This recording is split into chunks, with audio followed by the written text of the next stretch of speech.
In the mid-1960s, British engineer Godfrey Hounsfield pondered whether one could detect hidden areas in Egyptian pyramids by capturing cosmic rays that passed through unseen voids. From this thought, many years later, while he did not solve the pyramid theory, he did solve the way to see inside a hard skull and get a picture of the soft brain inside. He invented the first computed tomography image, or CT scan, of the human brain on October 1, 1971. Hello, my name is Kelby, and I hope you enjoy the story of this amazing man. Godfrey Hounsfield's early life did not suggest he would accomplish much at all. He was not a particularly good student, and as a young boy his teachers described him as thick. However, he was free to follow the trail of any interesting idea that came his way.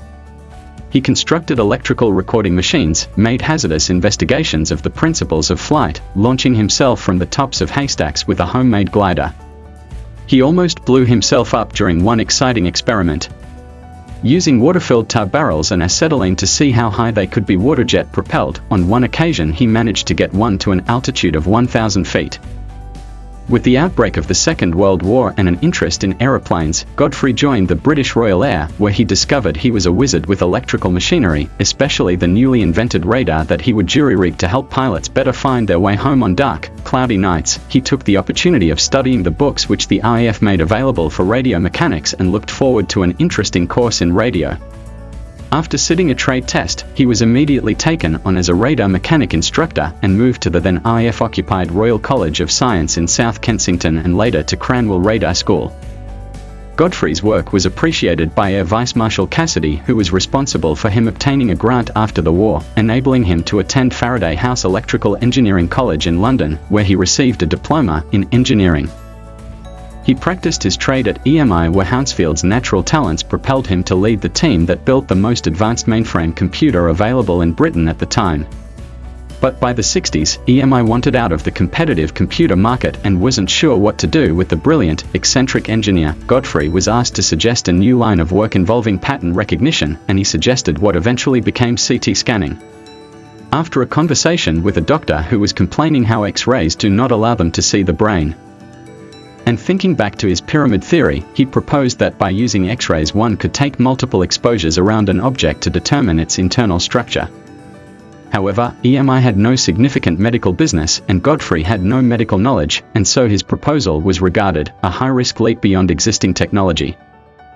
External funding needed to be sourced to continue, and Godfrey managed to get a small amount of funding from the UK Government Department of Health and Social Security.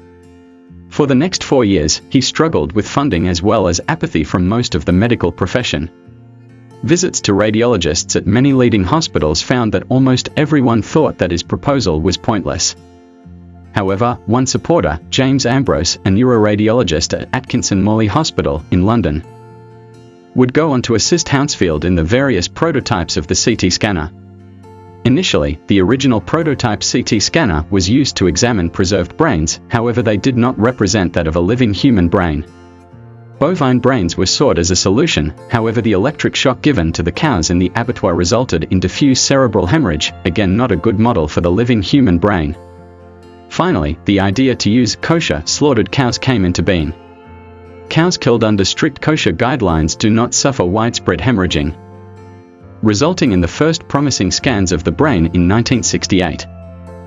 Hounsfield was granted UK patent number 128395154, a method of an apparatus for examination of a body by radiation such as X or gamma radiation, for his new scanner and its technology. The first clinical CT scan was conducted on the 1st of October 1971 at the Atkinson Morley Hospital, demonstrating a well-defined cyst 1 to 3. Once presenting his CT scans at conferences in London and New York in 1972, it was finally realized the groundbreaking potential of this new technique. He was the first to show discrimination between soft tissues, tumors, and blood clots in clinical use at acceptable cost and dose. Godfrey's legacy is also the Hounsfield unit, HU. He created a dimensionless quantity used to express a linear transformation of the measured attenuation coefficient in the form of a simple number. In the early years, radiologists used large paper printouts of Hounsfield units to interpret brain scans. Godfrey Hounsfield received the following awards. In 1974, the Wilhelm Exner Medal and the Barclay Prize of the British Institute of Radiology. In 1975 he was elected a Fellow of the Royal Society, FRS, and in 1979 Hounsfield and Cormack received the Nobel Prize in Physiology or Medicine for the invention. 1976 he was appointed Commander of the Order of the British Empire and received the Golden Plate Award of the American Academy of Achievement. 1977 saw him awarded the Howard N. Potts Medal. And in 1981 he was knighted by the Queen. Sir Godfrey Hounsfield rarely used his title, preferring just Godfrey. He was gentle, generous, modest, and unambitious, but staunchly persistent in his work. He liked working in small teams, and while generally people of his seniority rarely talked to those beneath them, he would talk to anybody who was interested in his work, whether it was the cleaner, the panel beater, or the managing director. He was sociable. People who met him would see him as an amiable person who helped to wash up the coffee cups. And he would prefer not to tell them of his past achievements.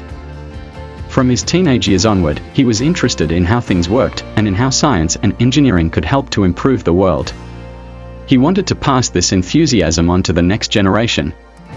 In a rare public speaking February 1983, at his old school, Magnus Grammar School, Godfrey's message was, "Each new discovery brings with it the seeds of other future inventions." There are many discoveries, probably just around the corner, waiting for someone to bring them to life. Could this possibly be you? Godfrey used the prize money from his Nobel to build a personal laboratory in his home and passed away 2004 at Kingston, upon the Thames, Surrey, at the age of 84. In his Nobel Prize biography Godfrey said, "As a bachelor, I have been able to devote a great deal of time to my general interest in science, which more recently has included physics and biology. A great deal of my adult life has centered on my work, and only recently did I bother to establish a permanent residence. Apart from my work, my greatest pleasures have been mainly out of doors, and although I no longer ski, I greatly enjoy walking in the mountains and leading country rambles. I am fond of music, whether light or classical, and play the piano in a self-taught way. In company I enjoy lively way-out discussions." Sir Godfrey Hounsfield pioneered the CT scanner, making him one of the greats in the history of radiology and medicine in general. What makes this so extraordinary is the fact he had had no previous experience of working in the medical field, but was an engineer who had spent most his career developing computers and radar. I hope you enjoyed my presentation, and thank you for listening.